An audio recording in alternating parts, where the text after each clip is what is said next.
থেকে আমরা কিন্তু আলামত গুলো উদ্ধার করেছি। আমাদের অভিযান অব্যাহত আছে। সেটা হচ্ছে যে অতিরিক্ত কমিশনার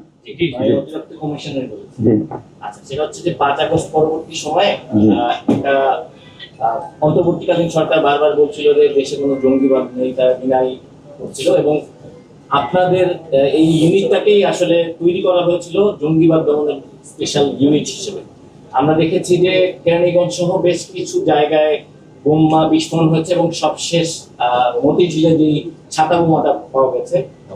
তো এই বিষয়গুলোকে আপনারা কি আসলে আমলে আনছেন? আসলে উগ্রবাদ কি আছে না নেই, বা এই ধরনের বোমা বিস্ফোরণের পরে আসলে আপনাদের তদন্তে কি উঠে এসেছে? এর সাথে একটা সংযুক্তি আছে, জেল ভেঙে যারা পালিয়ে গিয়েছে 700 জনের বেশি, এদের ব্যাপারে এরা কোথায় আছে, কি আছে, এদের মধ্যে কারা জঙ্গি অথবা কারা জঙ্গি নেই, এই বিষয়ে আপনাদের কোনো মাঠ পর্যায়ে আছে না? এখন এই আমাদের যে সিটিডিসি ইউনিটটি, তার যে আমাদের বেশ কয়েকটি বিভাগ রয়েছে এই ইউনিটের মধ্যে। তার মধ্যে একটি বিভাগ হচ্ছে সিটি ক্রাইম কাউন্টার টেরোরিজম। এছাড়া আমাদের আরো অন্যান্য বিভাগ রয়েছে, সাইবার, ট্রান্সন্যাশনাল ক্রাইম। আমরা সবগুলি বিভাগ নিয়ে কাজ করছি। তার মধ্যে একটা অংশ হচ্ছে সিটি।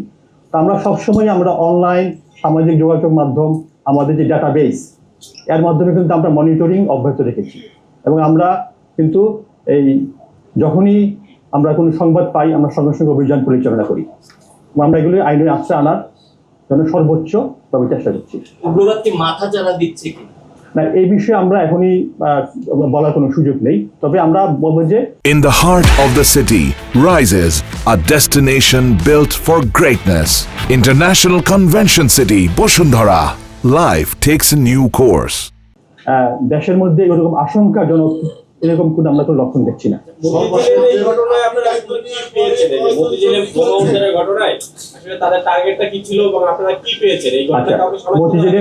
শুনতে পেরেছি মতিঝিলের ঘটনাটা সম্পর্কে আমরা, আপনারা জানেন যে যখনই এইটি নজরে আসে একটা বোম সদৃশ বস্তু, যখনই আমাদের পুলিশের যারা সেখানে ডিউটিরত ছিল তাদের নজরে যখন আসে, সঙ্গে সঙ্গে কিন্তু আমরা সেদিকে রেসপন্স করি।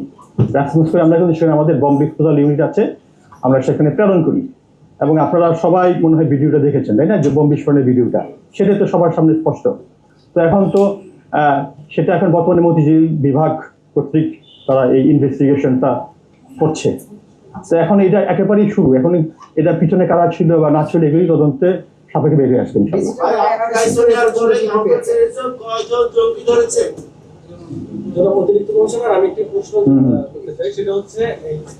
আমি আশা করবো যে আজকে এই ঘটনা সম্পর্কে প্রশ্ন করেন বিষয় করে।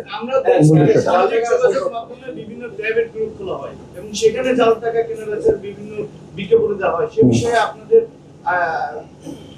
নজরদারি অবশ্যই আছে, অবশ্যই। এবং সেই নজরদারি থেকেই তো আমরা মামলা হচ্ছে, এবং আমাদের উদ্দেশ্য হচ্ছে